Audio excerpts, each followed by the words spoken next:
They say our childhood memories can deceive us. That we misremember events, blend dreams with reality. But I know what I saw. And I know what I did. And now, I hear her again. Scratching. Always scratching. When I was 8, we moved into an old Victorian house in the countryside, one of those creaky, drafty places with long hallways and impossible silences. My parents loved it. Said it had character. I hated it.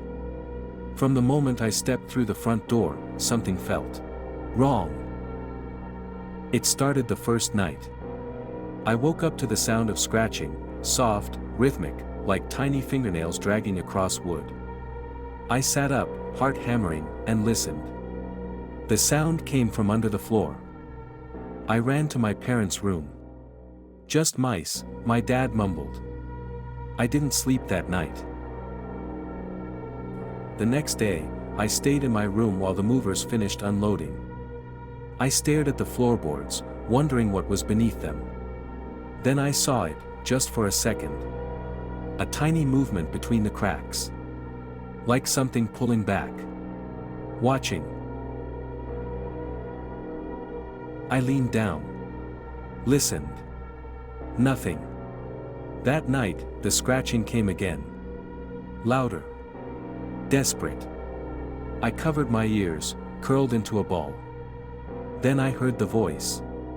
A girl's voice. Whispering. Let me out. Please. It's dark. I'm so cold. I screamed. My parents rushed in. My dad tore up a floorboard. Nothing. Just dust. But I knew what I heard. Every night after that, she came back.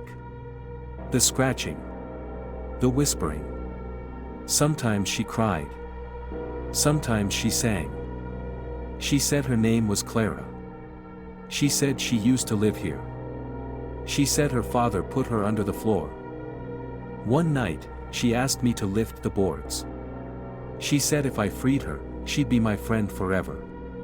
I wanted to say yes. I wanted to help her. But something about her voice felt wrong. It was the way she laughed sometimes between sobs. The way she knew my name before I told her. So I said no. That's when the nightmares began. I'd dream of the house, rotting, crumbling. Of a man dragging a little girl by the hair down into the cellar. She screamed, and he whispered, "No one will find you here." He buried her alive. I could hear the thudding of dirt. The silence afterward. Then I'd wake up, drenched in sweat. And the scratching would begin again. One evening, the power went out. My parents were out shopping. I was alone. The entire house felt colder. Heavier. Then I heard her voice, not from the floor this time. From the hallway. "Come play with me." I turned. And there she was. A pale girl in a tattered nightgown, hair matted with dirt, her head twitching slightly to the side. Her eyes. They weren't human. Just deep black holes. She smiled. "I don't want to be alone anymore." I ran. Locked myself in the bathroom. For hours I listened to her dragging her nails against the door. My parents didn't believe me. Said I was sleep deprived. Imaginative.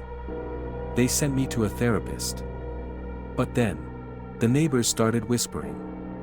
They told my mom about the man who used to live there. A reclusive widower. He had a daughter. Clara. She vanished one winter. He told the police she ran away. They never found her. The police never looked under the house. Something. Years later, after I moved out, I got a call from my dad. They were doing renovations. Tore up the floorboards in the old living room. Found a small wooden trapdoor, sealed shut.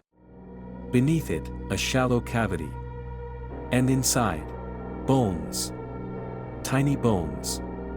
Curled up. Clutching a broken doll. They held a quiet funeral. No one spoke much.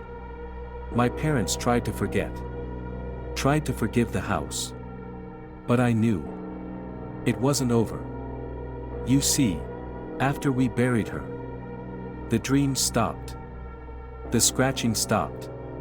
But something else began. Now she stands at the end of my bed. Every night. She never speaks. She just watches. Smiling. Waiting. Because I didn't let her out. And now, it's my turn.